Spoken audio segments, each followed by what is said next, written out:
à tous. Alors, dans ce petit vidéo, nous allons modifier le programme que nous avons fait la dernière fois qui permet d'additionner deux chiffres pour le rendre un petit peu plus stupid proof, c'est-à-dire de valider les entrées avec la fonction qu'on appelle try-parse.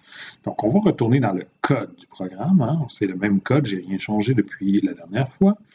Si on regarde, on se rappelle qu'ici, si on tape une lettre ou autre chose qu'un chiffre, le parse échoue et le programme plante. Hein, si je vous remonte une autre fois, hein, ici, si je fais 1 plus 1, si je fais calcul, ça marche, mais si ici je mets A, puis j'appuie sur calcul, ça dit que ce parse-là n'a pas réussi à parser et ça crée une erreur.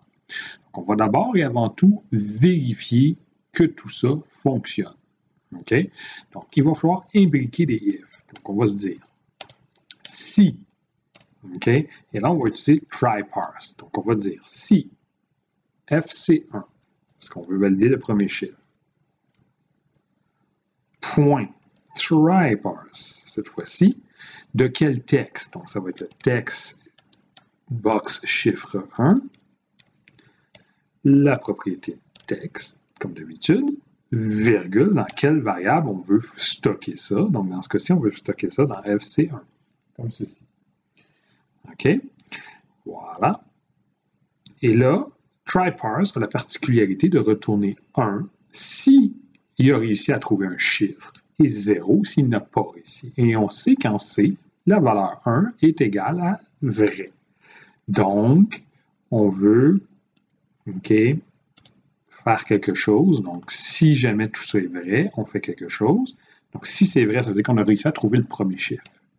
Ensuite, on doit vérifier si FC2, on doit faire la même chose avec le deuxième chiffre, point try-parse, de quoi? De txt chiffre 2, le texte de celui-ci, virgule FC2. On va stocker ça dans FC2. Si celui-ci est vrai, qu'est-ce qu'on fait? Sinon, on va faire d'autres choses. Donc, on est d'accord avec nous que si le premier parse est vrai, ça veut dire qu'on a trouvé le premier chiffre. Si le deuxième parse est vrai, on a trouvé le deuxième chiffre. Ça veut dire qu'ici, on va faire notre calcul. OK? Donc, notre calcul, c'est tout ça ici. Donc, on copie, tout à fait, même l'affichage de résultat, c'est tout ça ici. Donc, on enlève ça d'ici et on va ajouter ça à l'intérieur de nos deux if. Comme ceci. Okay, on va juste ajuster un petit peu parce que là, c'est un peu mélangeant. On va ajuster l'indentation. Voilà. Donc, j'ai mon premier if. S'il réussit, j'essaie de faire mon deuxième if. S'il réussit, je fais mon calcul. Mon calcul, c'est tout ça ici. OK? Donc, ça veut dire que maintenant, on n'a plus besoin des deux premières lignes ici. Hein? Donc, on va les mettre en commentaire, ces deux lignes ici. Voilà. Mais maintenant, on doit s'assurer d'une chose. Qu'est-ce qu'on fait si jamais ça ne marche pas? Donc, notre premier if se termine ici. Donc, on doit faire quelque chose. Si ça ne marche pas, qu'est-ce qu'on fait? Bon, on doit dire d'une manière ou d'une autre un message à l'utilisateur. Donc, on va utiliser une message box, par exemple. OK? Donc, un message box qui va lui dire attention, entrez un premier chiffre. OK?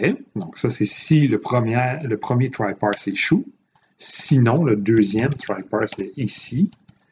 Donc, on va ajouter un deuxième chiffre, un deuxième message cette fois-ci. Donc, on va dire entrer un deuxième chiffre. Donc, on va tester tout ça.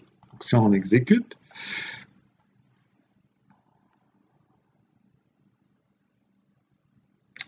on dit 1 plus 1. Ça donne donc 2, mais si cette fois-ci, je mets une lettre ici, ça donne attention, entrer un premier chiffre.